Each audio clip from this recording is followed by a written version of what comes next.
बिस्मिल्लाहिर्रहमानिर्रहीम, अस्सलामुअलैकुम। लाखों करोड़ों दुरूदो सलाम मोहम्मद मुस्तफ़ा सल्लल्लाहु अलैहि वसल्लम और आले मोहम्मद पर। मैं हूँ उमर दराज गोंदल और आप मेरा फेसबुक और यूट्यूब चैनल देख रहे हैं। मैंने आपको आज बता दिया था कि तहरीक इंसाफ ने ये जो गेम है, ये जो सियासत की गेम है, इसका दूसरा मरहला शुरू कर दिया है। पहले मरहले के ऊपर सेकंड लेवल की लीडरशिप बात कर रही थी, अब खान साहब खुद बराह रास्त उसको इस पूरी दूसरे फेज को लीड करना शुरू हो गए हैं और ये गेम थोड़ी सी दिलचस्प मरहले में दाखिल हो गई है, या फिर आप ये कह सकते हैं कि गेम जरा खतरनाक मरहले के अंदर दाखिल हो गई है। खतरनाक और दिलचस्प मरहला क्या है? अब आपने देखा कि पिछली वीडियो में मैंने आपको बताया था कि जो इस्लामाबाद के अंदर कल हुआ था बुनियादी तौर पे एक कन्वेंशन, जहां पे अयाज अमीर साहब ने गुफ्तगू की और कहा, खान साहब ये आपको एक्सटेंशन का शौक कहां से आ गया था?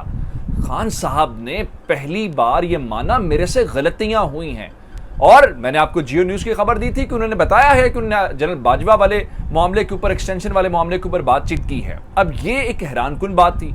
फिर खान साहब ने कल ये बता दिया कि पंजाब के अंदर उन लोगों को, उनके लोगों को बाकायदा तौर पे फोन किए जा रहे हैं कि आप तहरीक इंसाफ का टिकट ना लें, इस जमात को छोड़ दें। उसके बाद रात को काशिफ अब्बासी के शो में बैठ के असद उमर साहब ने इस बात की तस्दीक की कि कम से कम पंजाब के इन 20 हलकों में 2 ऐसे हलके थे जहां पे उनके मजबूत कैंडिडेट जो सीटें जीतने वाले हैं, उन्होंने टिकट नहीं लिया। उन्होंने कहा जी हम कम से कम बड़े कमजोर लोग हैं, हम प्रेशर बर्दाश्त नहीं कर सकते। ये सूरत हाल। अब इसके बाद खान साहब ने एक और भांडा फोड़ दिया।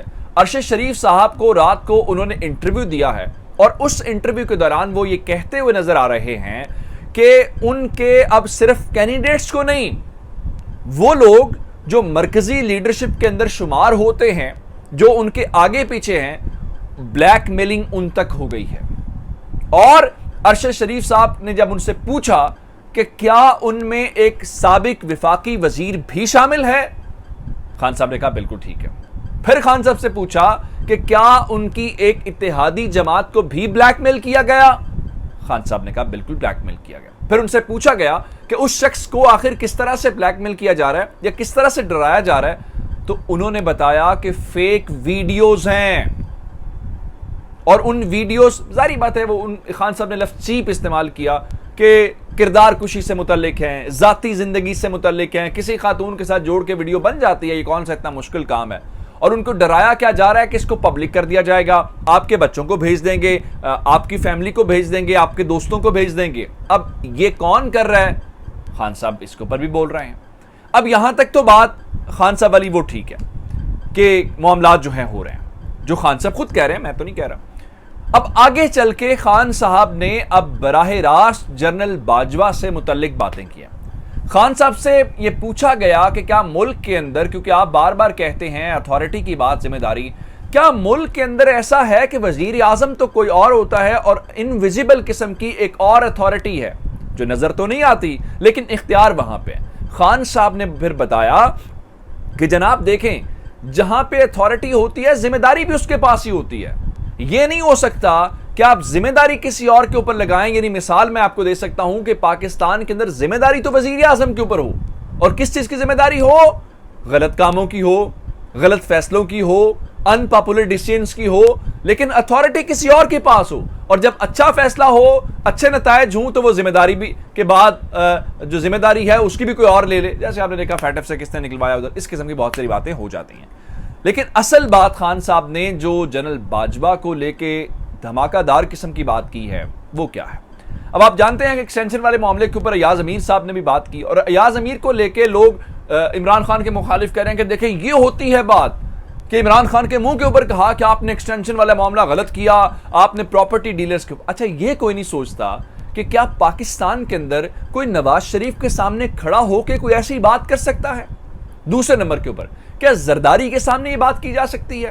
क्या बिलावल के सामने बात की जा सकती है? आपको वो सहाफ़ी याद है जिसने मामला किया था, एक तो नाजिम जोखियों वाला है ना, जिन्होंने अरबों के मुतालिक और वो मारा गया। एक और सहाफ़ी था जिसने बिलावल के दौरे से मुतालिक रिपोर्ट की, क्या अंजाम हुआ था? मारा गया। लेकिन खान साहब ने खंदा पेशानी के साथ सुना अयाज अमीर साहब, आप सिर्फ अयाज अमीर साहब को भी दाद दें कि उन्होंने कोई खुशामद नहीं की, जो मसाइल हैं वो किए, और आखिर पे कहा कि इमरान खान ही इस मुल्क की उम्मीद है। लेकिन खान साहब ने खंदा पेशानी के साथ मुस्कुराते हुए सुना और फिर जवाब दिया।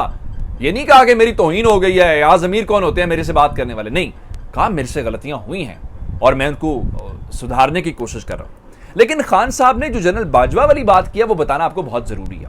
अरशद शरीफ साहब वाले इंटरव्यू के दौरान जब वो जिम्मेदारी की और अथॉरिटी की बात कर रहे थे, तो उस दौरान उन्होंने एक और बात की कि ये कहते हैं कि जनाब वो आर्मी चीफ में अपॉइंट करना चाहता था और मैं अगर आर्मी चीफ अपॉइंट कर लेता तो मामला मेरे हाथ से निकल जाता, इनके हाथ से निकल जाता, और 10 साल का प्लान था। इमरान खान ने कहा कि मैं एक सवाल करता हूं, और मैंने ये अपने ट्विटर के ऊपर लिखा भी, तो उन्होंने ये पूछा, सवाल इंपॉर्टेंट ये है कि क्या मुल्क इंपॉर्टेंट है या आर्मी चीफ इंपॉर्टेंट है? अब ये बड़ा वैलिड सवाल है। इस वैलिड सवाल का जवाब खुद से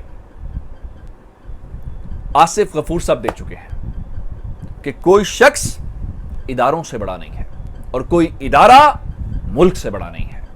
यह सवाल इमरान खान ने करके एक नई बुनियाद रख दी है।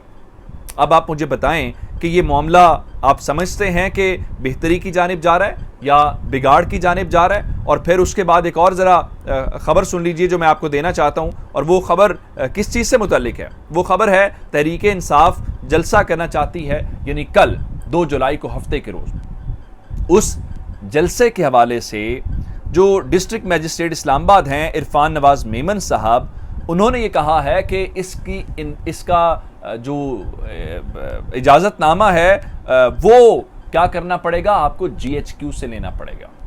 अब क्या परेड ग्राउंड अस्करी मिल्कियत है? मेरे ख्याल से जो मेरी इत्तलात हैं वो CDA के अंडर आता है और अफवाज पाकिस्तान उसको परेड के लिए ज़रूर इस्तेमाल करते हैं, लेकिन शायद जैसा साहब पाकिस्तान के सिस्टम को ज़्यादा समझते हैं और इसलिए उनको इस हवाले से कहा गया। अब ज़रा खबर जो शहबाज हुकूमत ने तबाही फेर दी रात को, वो क्या थी? पेट्रोल की कीमत में जनाब इजाफा किया गया है और 14 रुपये 85 पैसे, और उसके बाद जो डीजल की प्राइसेस हैं उनके अंदर 13 रुपये और 23 पैसे इजाफा किया गया। और आपको पता है किस लिए किया गया? इमरान खान के मुआहिदों की सूरत में नहीं है, ये IMF की कहने के ऊपर नहीं किया गया, इसके ऊपर पेट्रोलियम लेवी लगाई गई है। अब पेट्रोलियम लेवी क्या है? पेट्रोलियम लेवी ये है कि उन्होंने बजट के अंदर कहा है कि हम अवाम की जेब से इतने पैसे निकाल के दिखाएंगे। 10 रुपए डीजल पेट्रोल के ऊपर लगी है, अभी 40 रुपए मजीद लगनी है। पेट्रोल की नई प्राइस 248 रुपए और 74 पैसे हो गई है, इसमें 40 रुपए मजीद आप ऐड करें जो पेट्रोलियम लेवी अभी लगनी है, तो इसका मतलब यह है कि ये सीधा सीधा 290 रुपए के ऊपर पहुंचता है। और ये आप 2-3 महीनों के अंदर अंदर ये लगाएंगे, वो पैसे निकालने हैं। अब अंदाजा ये करें कि 27 मई को 30 रुपए इन्होंने बढ़ाया, 30 जून को फिर 30 रुपए बढ़ाया, 15 जून को 24 रुपए बढ़ाया, और आज यानी जो गुज़श्ता रात गुजर गई है 30 जून को वहां पे 14 रुपए बढ़ा, और 33 दिनों के अंदर 98 रुपए इन्होंने मजमूई तौर पे हुकूमत बढ़ाई है। जरा थोड़ा सा पीछे जाते हैं, कंपैरिजन ड्रॉ करते हैं। जब अगस्त 2018 में तहरीक इंसाफ की हुकूमत आई तो उस वक्त मुल्क में पेट्रोल की कीमत 95 रुपए और 24 पैसे थी। जब उनकी हुकूमत 4 साल के बाद अप्रैल 2022 में खत्म हुई तो कीमत 149 रुपए और 86 पैसे थी। जब तहरीक इंसाफ की हुकूमत खत्म हुई और PDM की हुकूमत आई तो 149 पे उनको पेट्रोल मिला, और आज कौम को 248 रुपए के ऊपर पेट्रोल मिल रहा है, जिसका मतलब बड़ा सीधा सीधा है कि आपको इस दौरान ये सारे का सारा इजाफा। और फिर एक और खबर मैं आपको देना ये चाहता हूं कि शहबाज हुकूमत तबाही तो फेर रही है, लेकिन आप गाड़ी पेट्रोल के लिए भरवाने के लिए भाग के पेट्रोल पंप के ऊपर जाते हैं कि कीमत बढ़ जानी, जो कि रात को हुआ, मैंने खुद देखा, लंबी कतारें लगी हुई थी। यह मसला उस दिन तक हल नहीं होगा जब आप पेट्रोल भरवाने के लिए गाड़ियां निकालेंगे। ये उस दिन मसला हल होगा जिस दिन पेट्रोल महंगा होने पे आप अपने घर से एहतजाज के लिए निकलेंगे और बताएंगे कि आपको ये फैसला कबूल नहीं है, और आप पेट्रोल पंप पे नहीं पहुंचेंगे, उस दिन आप एहतजाज के मकाम पे पहुंचेंगे, मसला हल होगा। अदरवाइज, और उनको, आपको क्या लगता है ये जो मौजूदा हुकूमत है इतनी दीदा दलेरी के साथ जो इजाफा कर रही है, उनको बड़े जो ताकतवर लोग हैं इस मुल्क के, क्या उनकी हिमायत हासिल नहीं होगी?